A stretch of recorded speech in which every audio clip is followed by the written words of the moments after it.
તો આજે હું એક બોધ કથા બોધ વાર્તા કહેવા જઈ રહ્યો છું, જેમાં માતા અને પિતા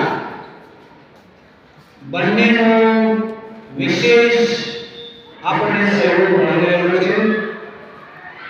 તો એ બોધ વાર્તા ઉપરથી આપણે શું શીખવાનું છે એ તમે ધ્યાનથી સાંભળો। તો માતા અને પિતા તરફથી, આપણા પરિવાર તરફથી સંસ્કાર અને આપણા ગુરુજનો તરફથી શિક્ષણ, સંસ્કાર અને શિક્ષણ આ બંનેનો સમન્વય આપણને ટોચ સુધી લઈ જાય છે।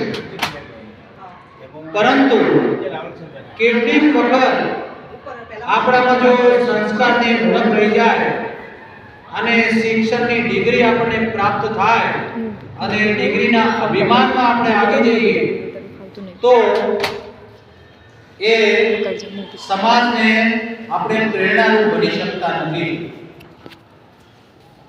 તો એક વખત એક વિદ્યાર્થી ગરીબ કુટુંબનો, માતા પિતા પરિવાર તરફથી સંસ્કાર મળેલા, બહુ જ ભણ્યો, ગુરુજની તરફથી શિક્ષણ મળ્યું, ડિગ્રી મળી અને નોકરીની આ દોડમાં બહુ જગ્યાએ ઇન્ટરવ્યુ આપ્યા। છેલ્લે પછી કંટાળ્યો અને એક જગ્યાએ ઇન્ટરવ્યુ આપવા ગયો।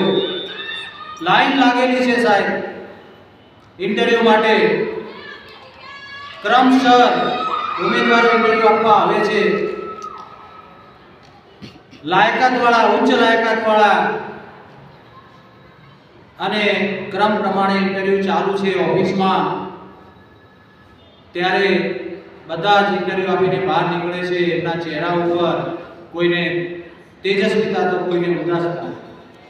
છેલ્લે આ વિદ્યાર્થીનો વારો આવે છે, અંદર એન્ટર થાય છે અને એમના બોસ જે બેઠા છે ઇન્ટરવ્યુ લેવા માટે, સજ્જન માણસ છે બહુ, અને એમણે કહ્યું યુ આર સિલેક્ટ।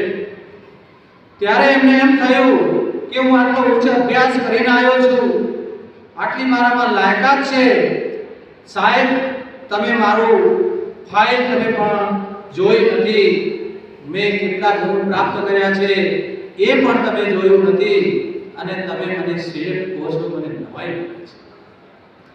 ત્યારે એ બોસ જે છે, ઇન્ટરવ્યુના અધિકારી છે, એમણે કહ્યું કે તમારું ઇન્ટરવ્યુ જ્યારે તમે ગેટ ઉપર પ્રવેશા છો ત્યારથી મારા કેમેરાની અંદર કેદ છે। તમે જ્યારે પ્રવેશ દ્વારમાં પ્રવેશા છો મારી કંપનીમાં, ત્યારે સૌથી પહેલા તમે મારા ગેટ ઉપર જે કચરો પડેલો તો તમે ડસ્ટબિનમાં નાખ્યો છે। ત્યારબાદ અંદર પ્રવેશ કર્યો છે તો જે પગ લૂછણીઓ છે વ્યવસ્થિત નહોતું એ પણ તમે સરખું કર્યું છે। એક લાઈટ ચાલુ હતી એ પણ તમે બંધ કરી છે, અને તમે આદર સાથે અંદર આવ્યા છો અને તમારું ઇન્ટરવ્યુ મેં એ કેમેરામાં તમારું કેદ કરી નાખ્યું છે। તમે જો કોઈ લગાવ ના હોય, ફક્ત ઇન્ટરવ્યુ આપવા આવ્યા હો અને આટલો લગાવ તમે અમારી કંપની તરફ રાખ્યો હોય તો એનાથી વિશેષ શું હોય? એટલે તમારી ફાઇલને ચેક કરવાની કોઈ જરૂર નથી। You are select.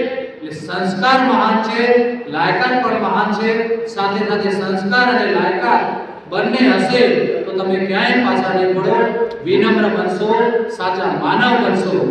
હવે આના ઉપરથી હું એ જ કહેવા માંગુ છું કે આપણે પણ એવા બનીએ, સંસ્કારી અને વિનય અને સાથે સાથે ભણવાના પણ તેજસ્વી। હવે બીજું મારા મંતવ્ય પ્રમાણે આપણા કર્ણાવત હાઈસ્કૂલની અંદર આપણા આચાર્ય શ્રી બિરાજમાન છે, તેઓ સતત નિદર્શન કરે છે, સતત, અને એ આપણા માટે નિદર્શન કરે છે, આપણા સંસ્કારોનું સિંચન કરવા માટે નિદર્શન કરે છે। આપણે બધા કેમેરામાં કેદ છીએ, એના દ્વારા જ આપણા સંસ્કારોનું સિંચન થશે। અસ્તુ।